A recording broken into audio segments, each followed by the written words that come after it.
Let's talk about something most of us never even think about, the official rulebook that governs every single medicine in your cabinet. It's this kind of invisible shield that makes sure everything you take is safe, pure, and actually does what it's supposed to do. I mean, really, have you ever stopped to think about it? When you pop a pill, how do you know what's really in there? Who's the one setting the strict, non-negotiable rules for its strength, its purity, how it's tested, even how it's stored on the shelf? Well, the answer lies in one single, incredibly powerful type of book.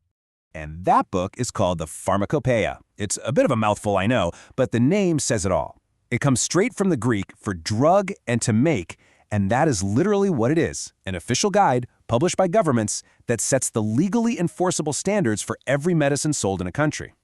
Now, you gotta understand, this isn't just some dusty old suggestion book.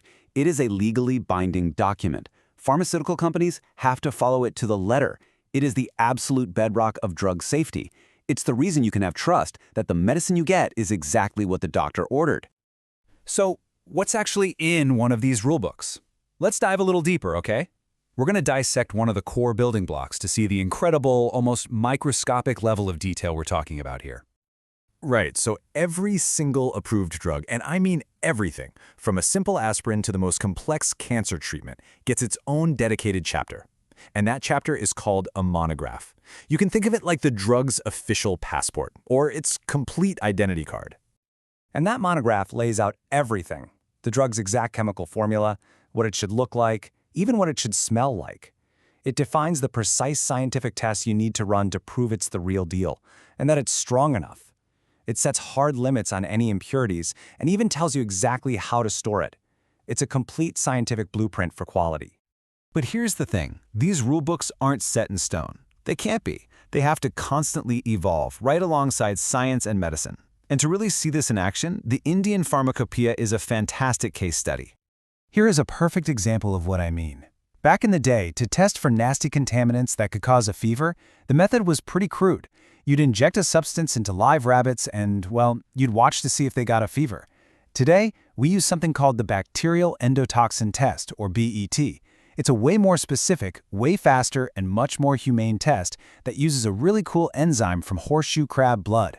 It's just a crystal clear example of science pushing for better, more ethical ways to ensure safety. And you can see this whole journey laid out so clearly in the timeline of the Indian Pharmacopoeia. It starts out in 1955 with all the drug names in Latin. Fast forward to 1985, and it's bringing in modern chemistry techniques. Jump to 2010, and suddenly it has to create standards for brand new things like biotech drugs and antiretrovirals. And the latest editions, they're packed with super advanced stuff like HPLC antibiotic assays, which is just a really precise way to measure every single component in a drug. It just proves this rulebook is always on the cutting edge. Now, this whole commitment to safety isn't just happening in one country, not at all. It's part of this massive, interconnected global system. You've got major nations and entire regions all maintaining their own pharmacopoeias, all for the well-being of their people. And here are some of the heavy hitters on that world stage. I mean, look at this. The United States Pharmacopoeia was first published way back in 1820. The British one has been setting standards since 1864. And you have these same kinds of authoritative rulebooks for India, Japan, and even one that covers all of Europe. Each one is an absolute cornerstone of public health.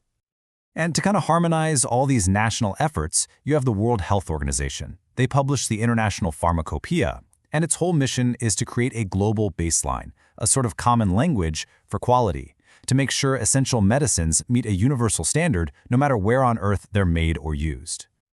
Okay, so we've got this huge, intricate global system of scientific rulebooks, all being updated behind the scenes.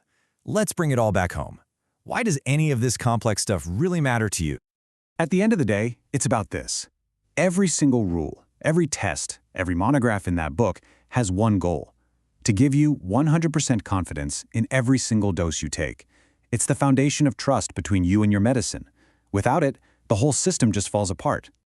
And if you want a sense of just how massive this undertaking is, get this number: 2,557. That's how many individual drug monographs were in just the 2014 edition of the Indian Pharmacopoeia. That's a specific, detailed rulebook for thousands of different medicines. The sheer amount of scientific work that represents is mind-boggling. And that brings us right to the edge of the future. You know, medicine is moving faster than ever. We've got breakthroughs in biotech, personalized drugs tailored to your DNA. The challenges are huge. So the question we're left with is, how is this essential rulebook going to keep evolving to keep us safe in this next era of medicine? It's a fascinating question, and one we're all going to be a part of answering.